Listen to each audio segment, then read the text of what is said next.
What a journey. Okay.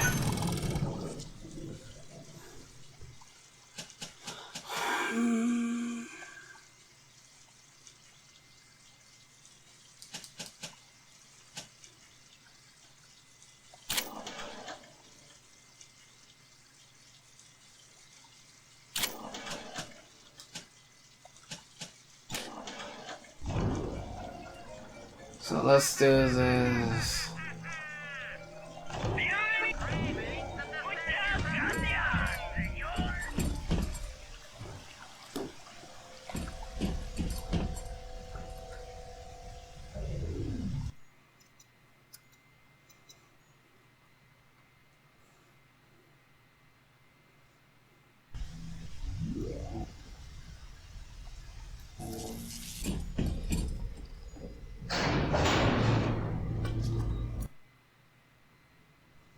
Fontaine.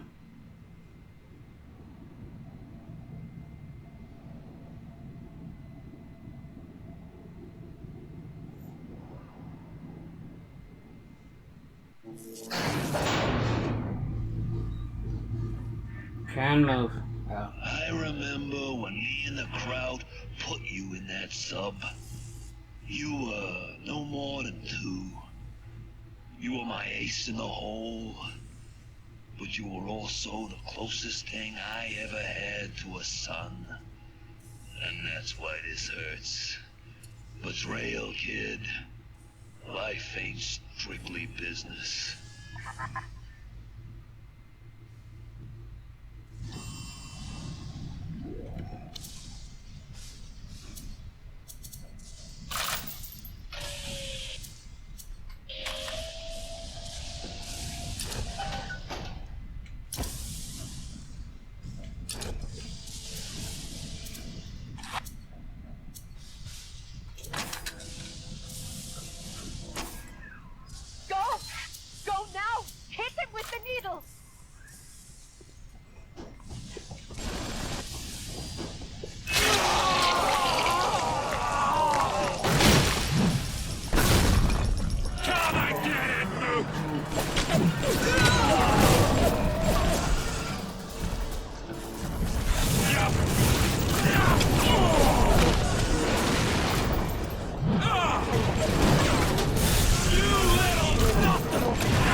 Elements.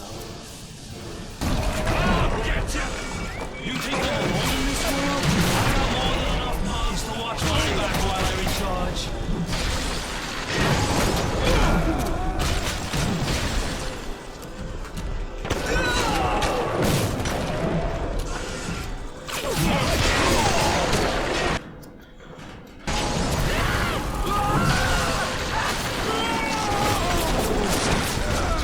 Catch my breath.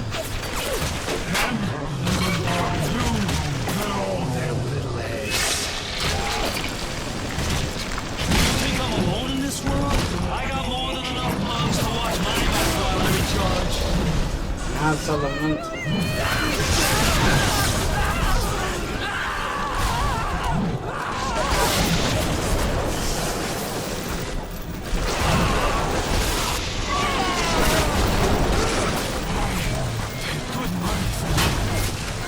This is what I get. Finish it.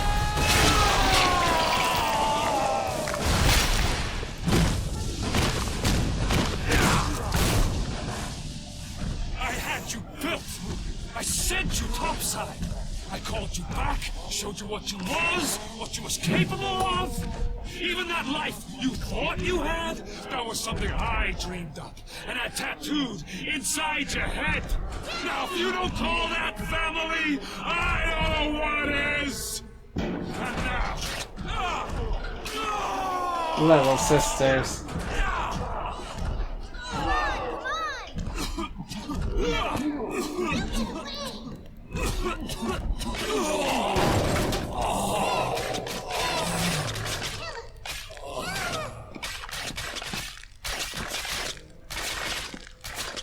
Full of so much Adam.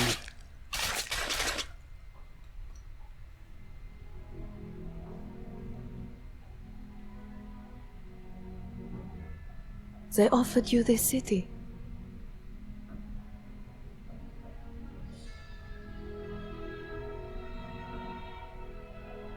And you refused it. And what did you do instead? What I've come to expect of you. You saved them. You gave them the one thing that was stolen from them. A chance. A chance to learn. To find love. To live. And in the end, what was your reward? Your family. You never said. But I think I know. A family.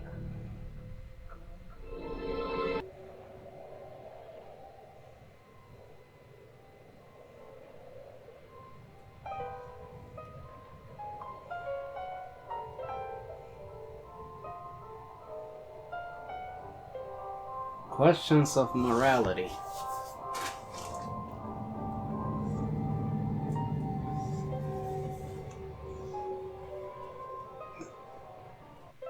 Rapture is overflowing with memorable locations and set pieces.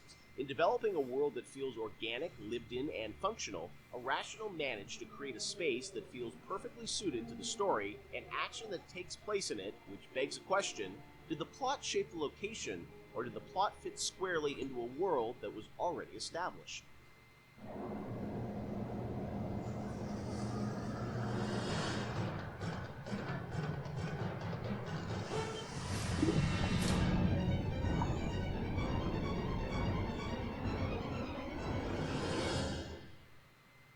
Let's talk about some of the areas in Rapture, because it's an amazing place, but also it feels like there's certain areas that are very well designed. They have, there's a certain aesthetic, and the characters in there, it all kind of comes together. Ken, do you have a part of Rapture that resonates the most with you still to this day?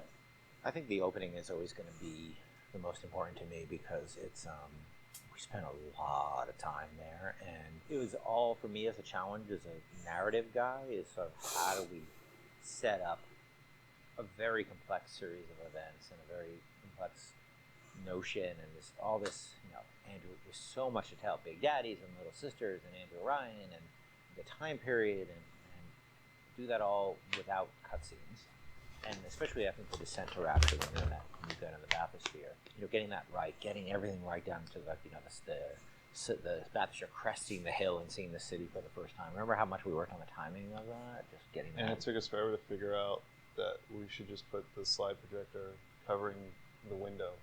Again, in hindsight, it seems like such an obvious choice, but we were really trying to figure out, how are we going to tell this story of Ryan and then reveal, so you can see the city beyond the hill. And also, we didn't have to show the whole transition going down the bottom of the ocean, because the whole screen was covered. Spoiler alert. I think that's the part that will always be near and dear to my heart. Yeah, for me, it was Kashmir. That was one of the first... The restaurant at the beginning. Yeah, the restaurant at the beginning, because it was really the first art box that we created that was Rapture. We created spaces before that weren't really hitting the Art Deco look. Scott Sinclair just started, and he built that, designed and built that statue of the Atlas with the world on his shoulders that was in the middle of the room.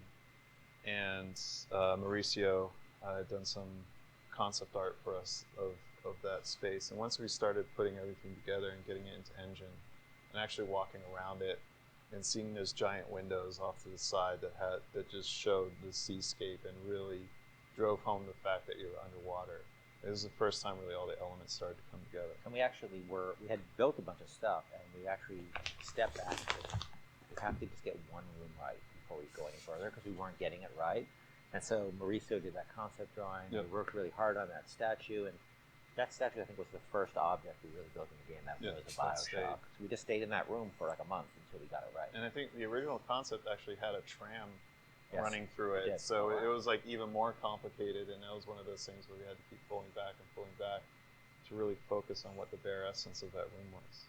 Were there parts of Rapture that you never were able to realize that you sort of still The missed? zoo. The zoo. We had a zoo that I was excited about. Not everybody was excited about the zoo, but I don't know why I was excited about the zoo, because it would have been a nightmare. We had another area that was prior to Arcadia that was more of like straight up agriculture, forest type of area. Before we had the bathyspheres, we had a whole sort of subway transport system in Rapture, which we spent a lot of time thinking about, and then just realized that these little submersibles would be a much more realistic and much better solution. And you were going to be able to move between locations in that subway system? Yeah, much like the bathyspheres, but they were much more integrated throughout the space, and we really want to support them. And we just realized it was not really relevant to what we were doing. Were there certain locations or areas where you knew a certain narrative point, needed to happen? Like you look at, the reveal of sort of Atlas's true motivations. Like, was that like, oh, we've got to do it this level because it fits the story? Or was it more that you sort of like, you had the game laid out in a certain order and you just layered the story on top of it? I think the big one I can think of is that you encounter Ryan in his sort of like, that he would live in an area of industry. Okay. So he lives in this very industrial area because that's where he would feel most comfortable. And that we wanted his office, his lair, to sort of be not in some, residential zone, but where he wants to wake up and smell the grease fires and the machines and the smoke. That's in his lifeblood. Industry is his lifeblood. It also had to be very theatrical. Like if you look at it now, it doesn't look like an office. You kind of know it's an office because the story is telling you that. Exactly. And we had some old technology that was laying around in the game that would control environment settings. So the old system that we had would let you do high pressure, low pressure, medium pressure, and those would affect lighting and other like post-process things in the world. And that was a system that was cut, but because the code was in, we were always trying to figure out ways to use it. And one of the ways that we used it was in the Andrew Ryan sequence, because we didn't have a lot of narrative storytelling tools. We were basically switching the atmosphere to get all the lighting changes. So whenever a light changes in that scene, we're telling the game that the atmosphere is changing. So, and then the preset atmospheres come in and shine the spotlights on them or bring up the house lights when we need them to. Very, very early on, you could change the pressure in the areas, and that would change how explosions work and all this stuff like that. And we couldn't figure out how to make it gettable for the player. We couldn't make it feedback, but we still had all those. That moved a lot of levers in the game, so we still had the system. So we used it for the sort of theatrical cues of very theatrical cues of Ryan appearing, the lights going down where you are. Let's go to questions of morality. Rapture is overflowing with... Hold on. To kill... to harvest or not to harvest. The moral dilemma that follows you throughout the Bioshock experience and defines the fate of the player. This choice lays at the center of your Bioshock story and has repercussions that can be felt in nearly every facet of the gameplay.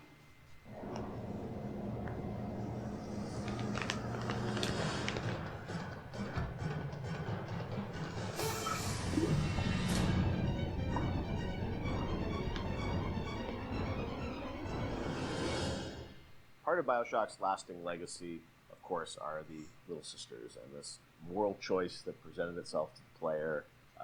Everyone, it became water cooler conversation about like, well, you save them, harvest them. That concept, Ken, was that something that came about early in development, or that binary choice? When did that come into the game? I don't remember when.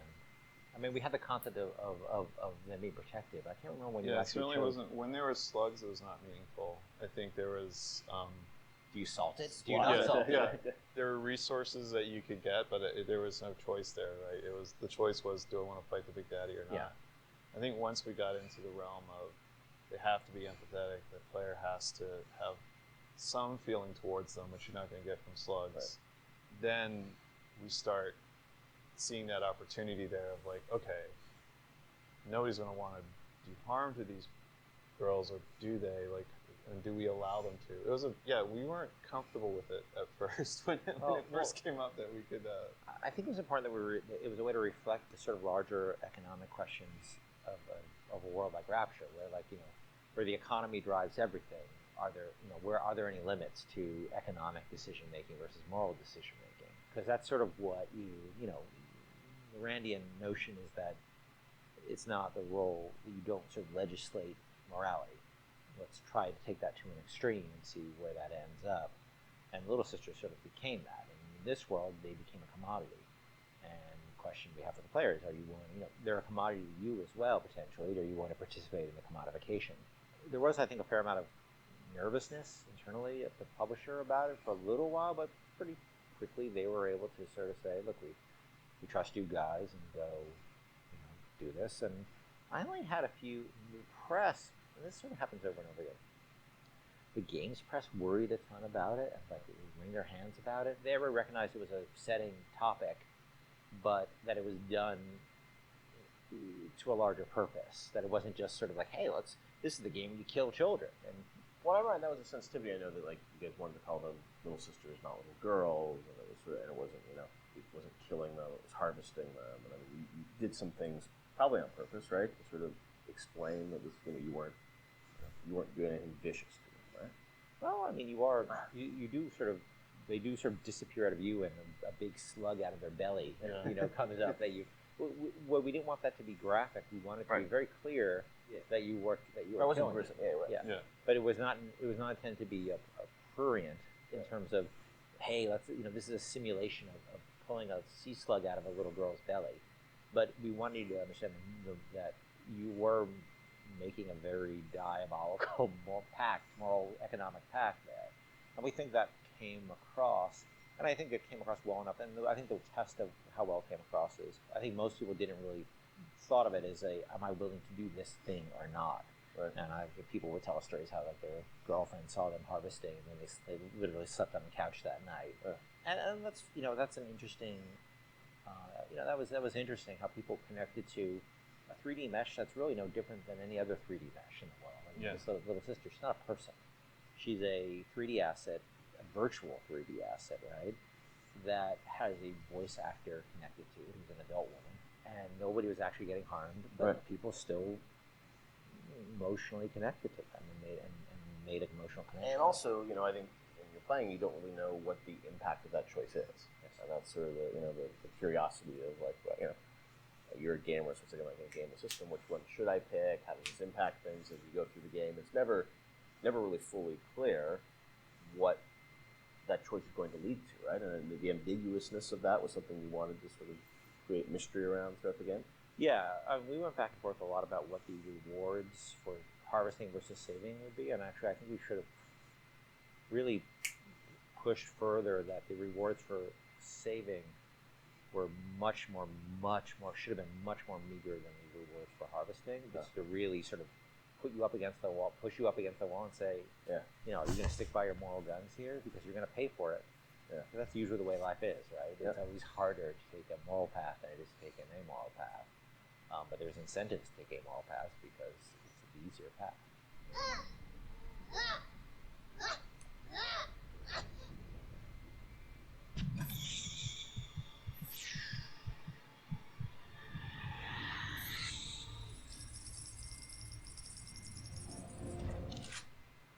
As you play through the game, eventually you get to the ending, and as we know now, there were sort of two endings that were affected by that choice, and that was something at the time. I know you said publicly that you weren't in favor of sort of having two endings. Is that in part because the game is about not having choice, or did you think that the two endings were, I don't know, like I'm interested for narratively, like why you didn't want to go that path? It seemed forced, given that the game really sort of almost made a joke, a meta commentary joke about the lack of agency in games, the lack of meaning of those choices, given that you have these two endings. I guess you could make an argument that, well, you were given choice of once Ryan's dead, and that's really what it's about. But I think we also didn't really have enough time to execute on those super well. I was pretty happy with how the happier one came out, with the sort of little sister focus, but it's a much more subtle story than I would have time to tell about your slow descent into, moral chaos and dissolute living and all the things that sort of come along with a life that is sort of separate from a moral structure. It's a long story. And that's what I mean. You were just switching a cutscene. It wasn't like you were doing sort of a whole other level that was different or something. So the choice was there's two cutscenes with very tight time or just start a nuclear war. Yes, and that's not you're a nice guy, or you start a nuclear war. Yeah, and because we had so many problems on our plate, that was something I had to sort of do in the spare time. So I was pretty happy with one, but not very happy with the other. I know you had said publicly before that there was another sort of more ambiguous ending that you had originally planned, or what would you have done? There was the notion of an ambiguous ending. If I just wrote one, I would have found a way that would just talk about the moral ambiguity of the world rather than the sort of, positive or negative. Because it is such a look. I think we really tried with Bioshock not to sort of make a game about good and evil. It was really about circumstances and what circumstances lead people to, and how they delude themselves with ideology to do things that they would think are evil, but it's okay because it's for a good cause. And that's what I probably would have. If I just had one to write, I'd probably focus more on that. How difficult it is to sort of align when you start being driven by ideology rather than being in the moment and thinking about the impact of what you're doing. Sean, you talked to gamers, I'm sure, over the years. Did you ever get a sense of how people harvested versus saved, or was there any sort of data? I mean, this is before the days where you get telemetry and data on like what people picked and whatnot. Yeah, I mean, anecdotally, it seems like more people saving Little Sisters. Although, I have a few friends that I just harvested every single one. I wanted to see what happened. So, I don't know if that was more, the game developer and them trying to see, what would happen, but certainly for the most part, I think most people, which I guess is a good thing. It means that maybe people are good at heart. They kind of feel bad. They want they want to save the Little Sisters. So, yeah, I'll say it. The needle sways towards the green there. Time for bye, Mr. B. Hurry, Mr. Bubbles.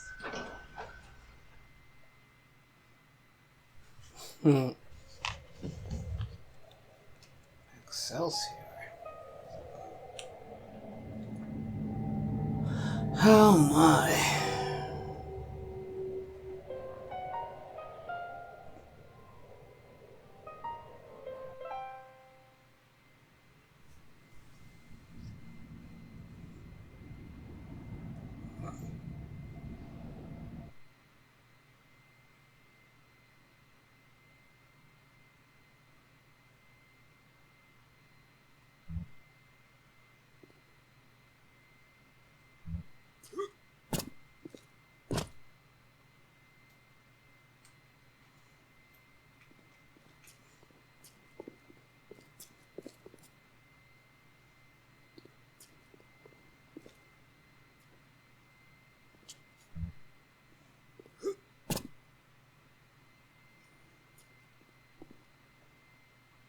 The original Little Sisters.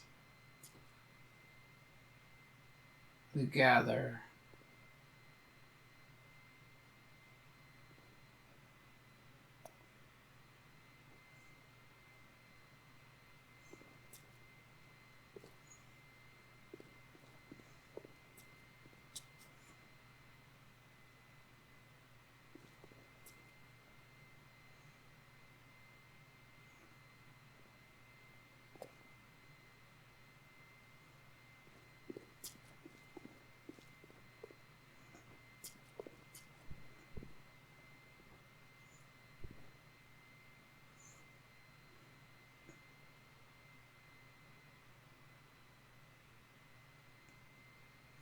Early splicers.